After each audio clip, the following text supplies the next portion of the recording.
I'm your host, Locum23. You're joining me for Elementalists, Book 2, Chapter 6, Crisis Control. Morning of your next History of Spells class, you walk in and spot Beckett sitting at his desk, muttering to himself under his breath. And then in the year 1453... Are you feeling alright, Beckett? Talking to yourself is usually a sign you didn't get enough sleep. I was up all last night working on my presentation on warding magic. I'm going to demonstrate a ward spell in front of the whole class. That's some pretty advanced stuff, but you've got plenty of experience with it. I'm sure Katrina will be impressed. Well, that may be true. I'm not proud of leaving the wards in the Hall of Mirrors open last year. My mistake got you and Atlas hurt. I've been practicing to make sure nothing like that ever happens again. Beckett, don't beat yourself up about it, man.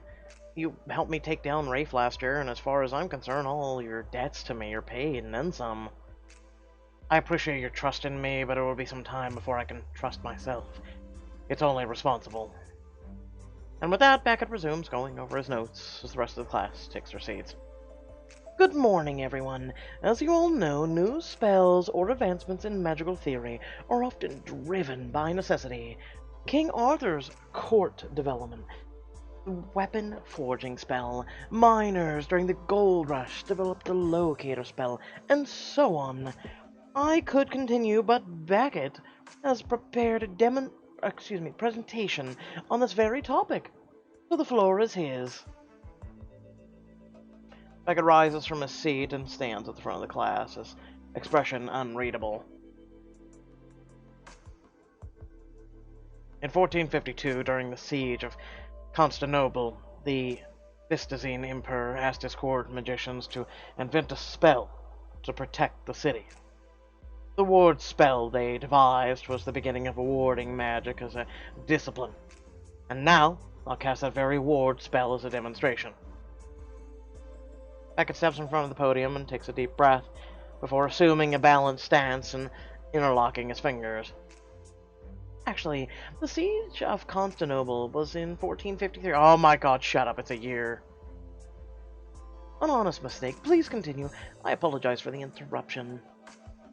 Apology accepted, Professor. Now, if I may. Postasia. Beckett's fingers spark with wild energy, and he jumps and responds. Oh, that wasn't... Before Beckett can finish a sentence, a faint silvery shimmer appears in front of him. He lets out a sigh of relief. Very well done. War magic is notoriously difficult to cast, but your ward appears perfectly strong. It doesn't merely appear strong, I assure you. Would anyone like to help me prove my point and test the integrity of the ward? I'd love to help you test your ward. Do your worst. If this ward could withstand enemy cannons, I'll take anything you can throw at it. In that case, I'll throw a fireball. It should be nostalgic for you, Beckett. What do you mean, my nostalgia? Thanks for the memories.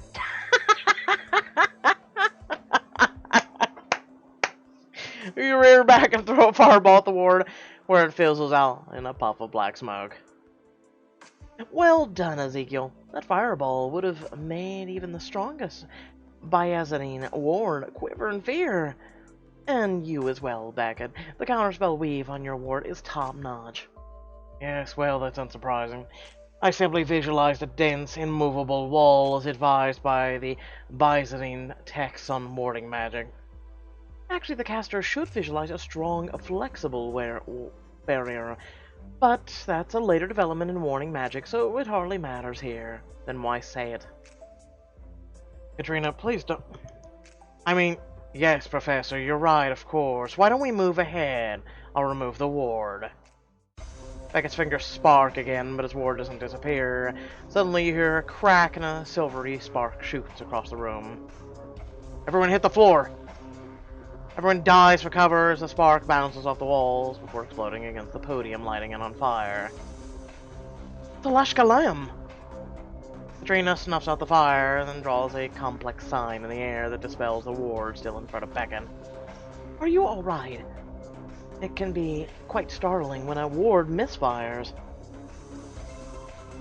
I'm fine, thank you. If you'll excuse me, Professor, I need to get some air. Beckett turns on his heel and storms out of the classroom. Beckett, wait up. You find Beckett sitting outside in the classroom, slumped against the wall, the top button of his shirt undone and his sleeves rolled up. Are you okay? You're not hurt, are you? There's not a scratch on me. Katrina dispelled the ward perfectly and impossibly quickly at that. Turns his hands to his hair, fighting to keep his tone even. How could I have made that mistake? I made certain I knew both those spells inside and out, for what happened last year. It's okay. These things happen to everyone. Not to me. There was a disaster, a train wreck in slow motion. The way Katrina dispelled the war, she turned my presentation into an example of her own superiority. Beckett, Katrina's your sister, not your rival. Trust me, I know. Atlas wants to turn everything into a competition. Yesterday, he wanted to compete to see who could sneeze the loudest. But he's my brother, so I know he cares about me. Same with Katrina. She would never want to make you feel bad. I suppose you're right. Katrina just makes me feel inadequate at times. I'll never live up to her accomplishments. From one sibling to another, I feel you. Now come on, are you ready to get back to class? Honestly, I don't think I can face Katrina right now. I'd rather find someplace quiet to gather my thoughts. Beckett Harrington, do you know what you're suggesting? History of Spells just started. If we leave now, we'll be ditching class. Beckett's eyes go wide with sudden realization, and then harden with determination. I mean, of course, that's exactly what I'm suggesting. Shh, yeah, right. Like you would ever ditch class. Goody Two-Shoes is practically your middle name. I take umbrage with that. I may be wearing 2 good shoes, but that doesn't mean I always follow the rules. I'll prove it to you. Will you skip class with me? Blow this popsicle stand, if you will. Oh my god, blow this popsicle stand. I haven't heard that in a while. Ditch class with Beckett to help him let loose in distress after his presentation. I wish I could, man, but, some other time. Like when we start Elementalist Diamond Book 2! You're right. What am I saying? If I ditch class now, I'll definitely never be able to look Katrina in the face again. A time and a place for everything. Only skipping class now is not that time. Don't worry, in case you're wondering if I do diamonds during this book, I will. I'm just not going to do it for unimportant things like that with Beckett. But I'm sure that once you get back in there, you'll feel better and see that everything's fine. I hope you're right. You all back it up, and the two of you re-enter the History of Spells classroom. Catching up in schoolwork in your dorm room when Aster walks in, a wide smile on her face. Tim perks up from where he was, sleeping on your bed, and bounds over to Aster happily. Hey, Tim, you won't believe what I learned in class today, or Ezekiel for that matter. What's up, Aster? You've really got the fire in your eyes. You don't know how right you are. Professor England taught me how to make fire. Good, set your family on fire. I mean, what? Fire magic, that's, really exciting. You're going to class, you're learning new cool spells, you're killing it out there. And isn't fire magic cool? So vivacious. Aster lets out a sigh and looks to the ground, her expression suddenly melancholy. While fire is part of nature, us wood nymphs tend to fear fire magic because of the wand wars, when Attune used it to burn down our forests. But if the Attune wanted to use wood nymphs to make wands, why would they burn down the forest? They used fire magic to burn down the weakest saplings, and make the strongest even stronger. It made for perfect wands at a terrible cost. That's why there aren't any wood nymphs at my age. All of my older siblings burned in the wand wars. Oh, I don't know what to say. That's awful. I'm sorry. They will return to seedlings eventually. In the meantime, the entire grove feels their loss. Oh. Tim licks Aster's hand and nuzzles against her leg before resting his head on her foot. It's a lot of ground to cover for a frog. That's why the elders oppose my learning Attune magic. But the Attune and Wood Nymph can learn from each other. It's the only way to build peace. That's why you have to come with me to the sapling grove to show my siblings this fire spell. We need to abandon our fear of fire magic. They need to see that attuned magic can be used for good. Are you sure that's a good idea? The last time we went to the grove, your dad wasn't so happy to see us. More like us by me. True, but this time, we're going to sneak in. Papa can't kick us out if he doesn't know we're there in the first place. Which is why I made you a special outfit just for the occasion. Am I gonna dress up like a wood nymph? Esther reaches in her backpack and pulls out an outfit that looks just your size, and then turns around as you change. Are you...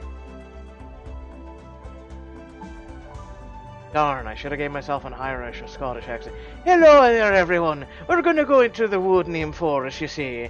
Oh, I look great, you see. Oof. Looks like Tim likes it too. Wear this and you'll blend in perfectly. No one in the grove will give you a second glance. Wear this outfit to blend in with the other wood nymphs during your trip to the grove and impress Esther's family in the process. Oh, look at me! Look, she even made it for me, but we're gonna go ahead and pay some diamonds, you see, because this is one of those choices. It just feels so lackluster. Oh, if anything, I kind of feel like a blend of Han Solo and Chewbacca. No, thank you. Alice has given me some pretty intense stealth training. Might be a good time for me to really test my skills. Alright, let's get going. I can't wait to see those saplings again. Let's get to it, I say. Roar! Look at the saplings, they're beautiful. As soon as you enter the grove, the saplings begin to rustle their branches. Ethereal, childlike laughter fills the clearing. Yes, yes, I miss you all too. And I brought Ezekiel for a visit. It's nice to see you all again. Why do we cast a spell just to say hi? You reach out with your wood magic, greeting, and the sound of laughter grows louder. Tim frolics among the saplings. They brush their branches against him happily. Aster claps her hands in excitement, beaming at the saplings. Everybody, I'm here to show you all something. I know the elders say attuned fire magic is dangerous, but that's not necessarily true. Exactly. If there's one thing I've learned during my time at Penderghast, it's that attuned magic...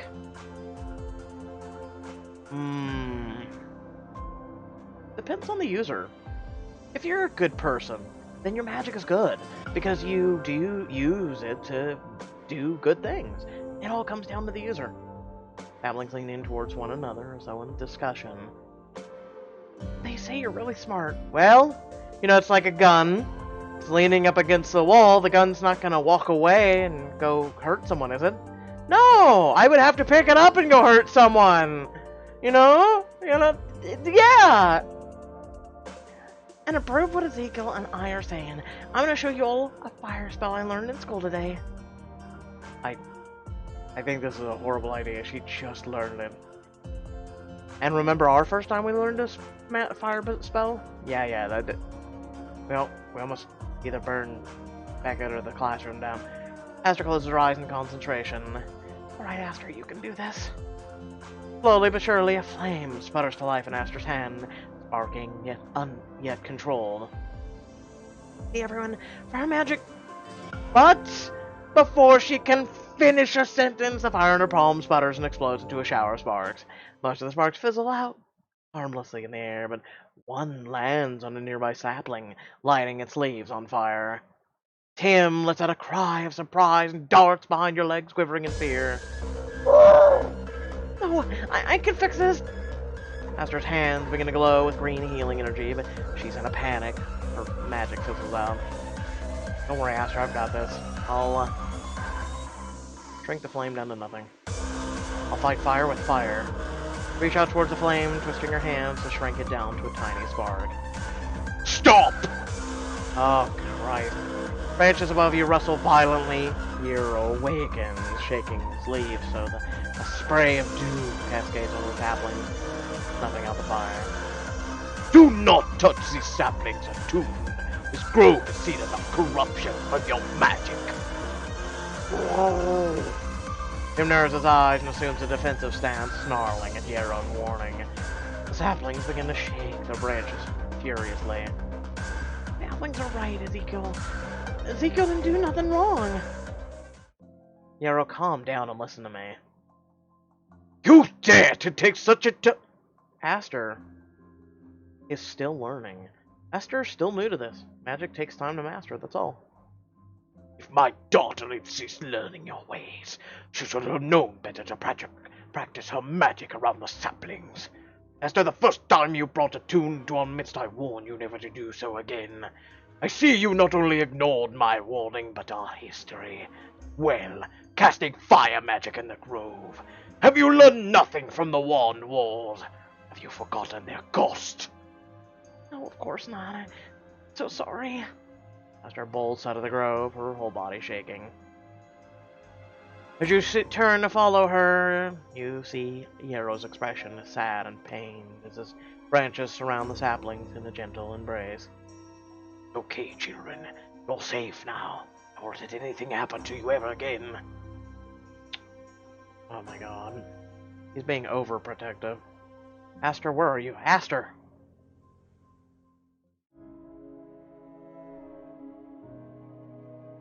After an hour searching the woods, you find Aster on the bridge leading to the thief arena.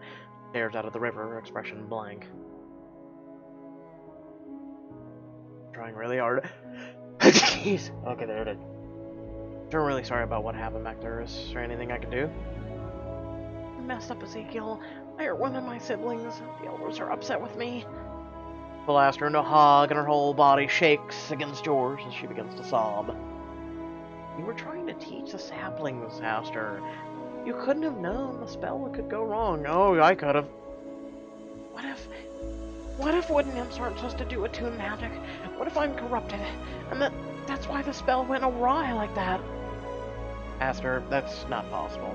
You know as well as I do that's not how attune magic works. Maybe, but I feel corrupted. Casting fire magic like that? I'm sure Papa thought I was just like those attuned during the Wand Wars. And you can't blame yourself for being excited about what you've learned. It's only natural to want to share that with your family. What you need to do is find a way to cast the spell your way. Try to cast the fire spell again. Let the magic come to you naturally. And she burns down the bridge. Tim goes over to Aster and licks her hand, nuzzling against her leg, and giving her a cry of encouragement. Licks her hand, then nuzzles her leg. Alright, you're a toad, not a giant wolf. See? Tim believes in you. Alright, I trust you. I'm gonna try. Aster takes a deep breath and steps away from you, closes her eyes in concentration, bending her upturned palm. Oh, little flame, you can do it. For a beat of silence, a small green flame bursts to life in Aster's palm, perfectly controlled. The flame calms you just by being near it. I did it, Ezekiel, I did it. I finally made my very own fire, and it feels like it's a part of me. Why is it green? Shoot fireworks into the air. Snap your fingers and send a crackling line of light into the air. I'm proud of you, Aster. The light explodes into a shower of multicolored sparkling flares. Oh, that's beautiful.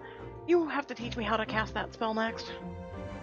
Thank you for everything you've done for me this afternoon. But for now, I need to go back to Penn Square and clean up the shop, and think about how I'm going to cast attune magic in my own way. You'll figure it out, Aster. I know you will.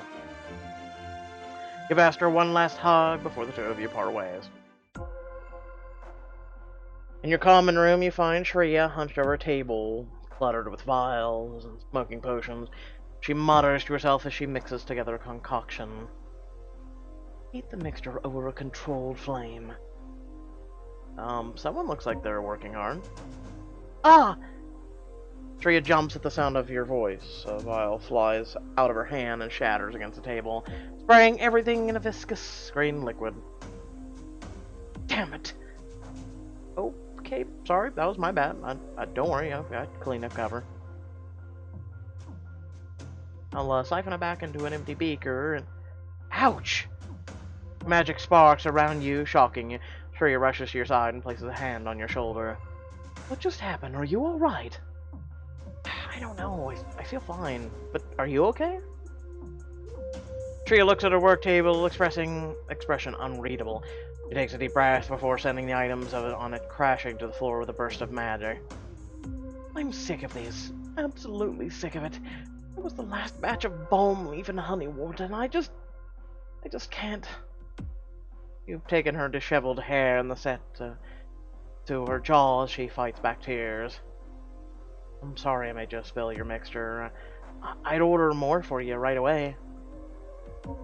That's not why I'm upset. I'd already botched this batch. I'm just so stressed out I can't keep up with the demand anymore. I'm behind on all my orders. Serene and Sublime is screwed. I should just pull the plug now and save myself the trouble. Don't say that. There's no reason to throw away everything you've worked so hard for. You just have to... I don't know.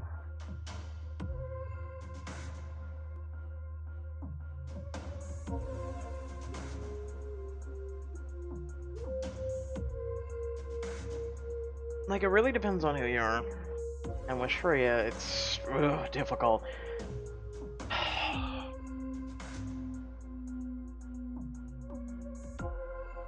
Maybe she needs to take a break.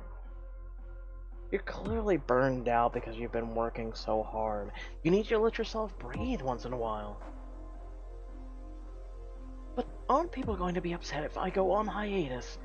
Yeah, it's a break, not hiatus. Not as upset as you'd be, or they'd be, if you close down altogether. And when you return, you'll be in better shape to figure out what you want to do next. Shreya takes a deep breath and gives you a confident smile. You're right, Ezekiel. I can do this. I'm a mystery, and mysteries don't know the meaning of can't. Sounds like you just need to find a way to fill orders without balm leaf and honey, whatever. Shreya jumps to her feet and throws her arms around your neck. She kisses you firmly on the lips. Ezekiel, you sexy little genius. With a formula that doesn't rely on those ingredients, I could make my product 4 times as fast. The only problem is, I have no idea how to do it, and until I figure it out, I've got to put everything else on hold. I think you deserve a little break, and now you've got a plan. Things are already looking up. Hopefully, one that works. Now all that's left is to break the news to my legions of devoted customers. She retrieves her scry glass from her pocket and flips it open, doing her best to fix her hair. She takes a deep breath. Hello, my darlings. I've got good news and bad. The bad news is Serene and Sublime won't be accepting any new orders for a short while, because I'm working on a new formula. I'll be back with updates soon, but until then, stay gorgeous, loves, and don't miss me too much. Shreya flips the scry glass closed and exhales deeply. Boy, wouldn't it just be that easy for videos? All I have to do now is figure out how exactly what the new formula is. I need inspiration. Or can one relax while also being surrounded by creatively made and fantastically smelling magical beauty products? The spa. Why didn't I think of that? The spa is basically my entire reason for being. You'll have to come with me, of course. Today has made it completely evident that you're where all my genius ideas are coming from. I could always use a little rest and relaxation, and I'd love to see how you get your ideas for your products. Head to the spa with Shreya to help her relax and brainstorm new ideas for her new formula, not to mention spend time alone. Rather see you, spa-ish. What, spa-ish, you know? I mean, you always wear that outfit. Some other time. I'm getting hungry, though. How about we head to the dining hall for an early dinner? We can brainstorm the new formula on the way. I do love the spa, but that can be a celebration for when we figure this new formula out. You and Shreya walk to the dining hall. Shreya struggles to hold a precariously large pile of books and papers in her arms. What do you need all this for? I thought we were going to dinner, not founding a library. These are my recipe books. I'm not going to develop a new formula if I do nothing but eat during dinner. Now am I? You know when we said take a break? We meant take a break. Not literally do this. Ah! Water sprouts of a nearby water fountain. Straight onto Shreya's books. What the? Hey! Your water magic surges, and the Water spouting out of the drinking fountain turns into high-pressure flood. My magic is going out of control. The hinges on the trophy case begin to rattle before the glass shatters. The flames along the walls flare and water starts flooding the hall. Control the flames. What's happening? Magic bursts from you out of control. It ricochets off the walls and Tria dives to the floor to avoid getting hit.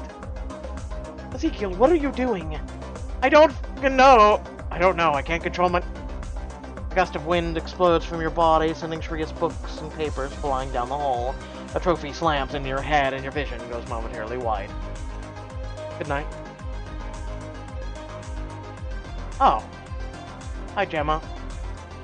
You regret this? I don't know, I'm just going with it. Gemma's power rages uncontrollably. She lifts her hands above her head and the power surrounding her flares, blinding you.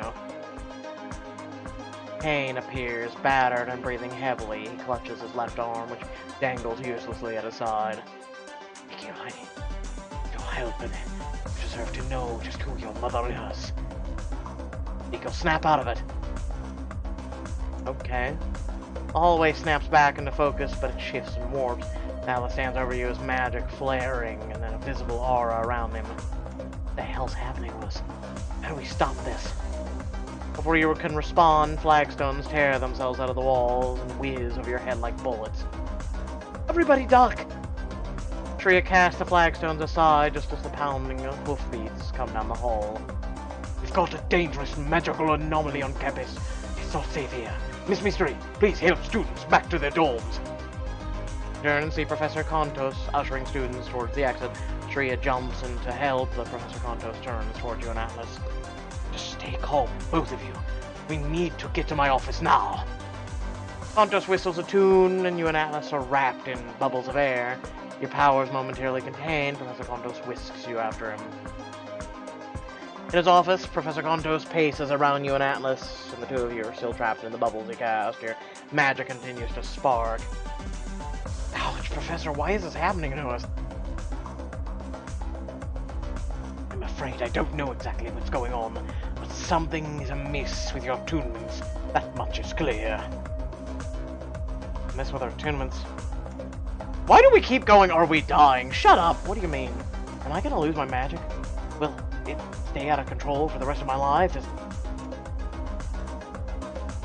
Don't be ridiculous, we're attuned. We have to be able to get our magic back under control.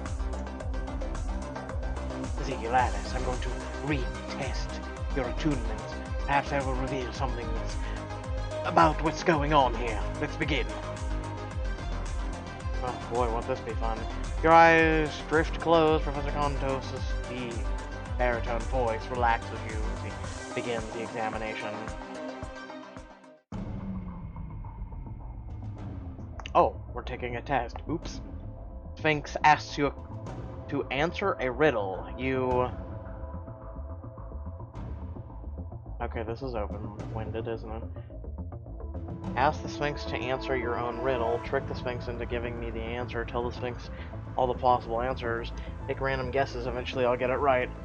Trick the Sphinx into giving me the answer?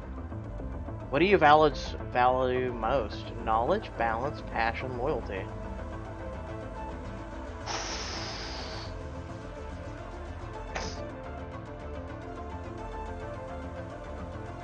I like knowledge. I am passionate, and I do value loyalty. All three of those are completely different. Like, one's for yourself, passion is for another, and loyalty is for all those around you. I'm gonna go with balance.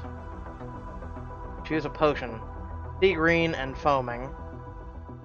Mercurial shiny and silver. Translucent, radiant like a rainbow. I'll do that one. If you could live anywhere, where would you live? In a cavernous mountains with the giants, a coral city with the merfolk, deep in the forest with the nymphs, out in the desert among the djinn, in a city with vampires. Well, that's never changed. Fighting a swarm of pixies, what's your strategy? Rush in and take them head on, analyze and find a weakness, team up with friends, get in front to protect people. Analyze them or protect people. Analyze them. How do you make decisions? Based on my gut, by weighing the pros and cons with great difficulty. I mean, that really depends. I would say great difficulty for, like, life or death matters, but, I'm gonna go with based on my gut.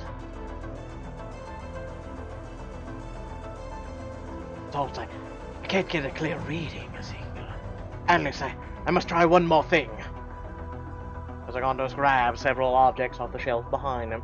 You recognize them from when he tested your attunement for the first time. The blue fire in the glass jar that detected your fire attunement flares until the glass begins to melt.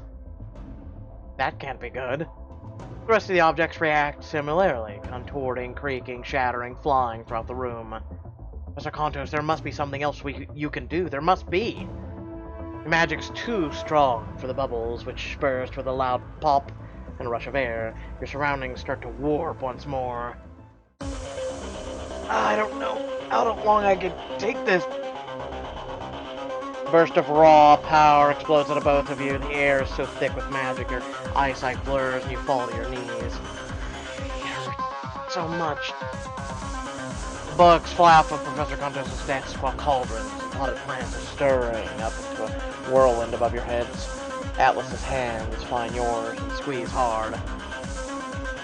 Ezekiel, we have to suppress our magic before we destroy the school. Your head spins, you feel yourself hit the ground, but you can barely see anything. Faintly, the sound of glass shattering and wood creaking reaches your ears. Suppress my magic. You reach for your magic core and find the glow of your sun magic, but it roils in turmoil. You have to calm it. Oh, it's pretty. We're at a disco party. Wow, wow. Ah! You and Atlas crumble as your power tears itself out of you, leeching the color from the world. Your entire body screams with pain. You have no strength to move. Is this the end? Professor, do something. I'm so sorry. I've never heard of anything like this before. Not even in books.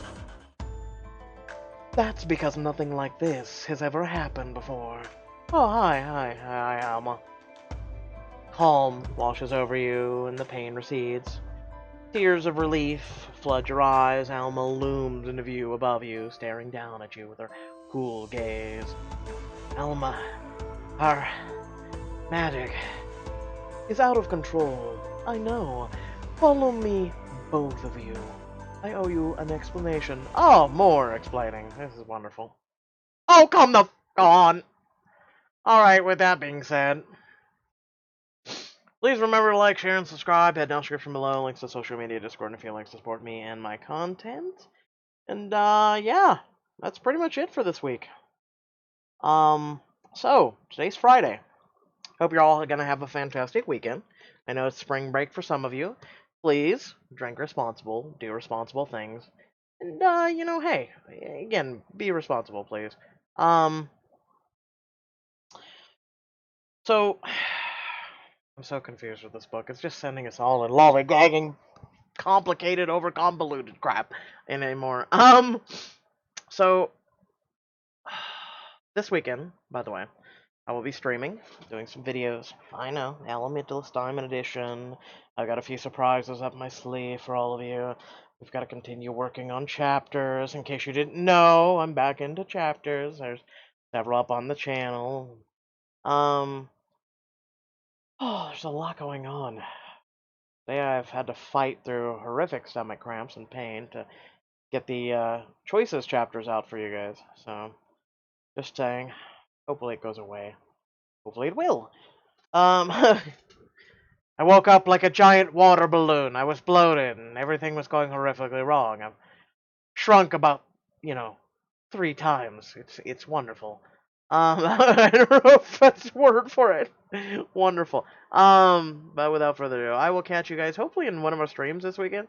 I'm gonna have hopefully a lot of fun, and especially it'll be even more fun if you're there with me. So yeah, catch me on Twitch for that, and I'll catch you all later. Peace.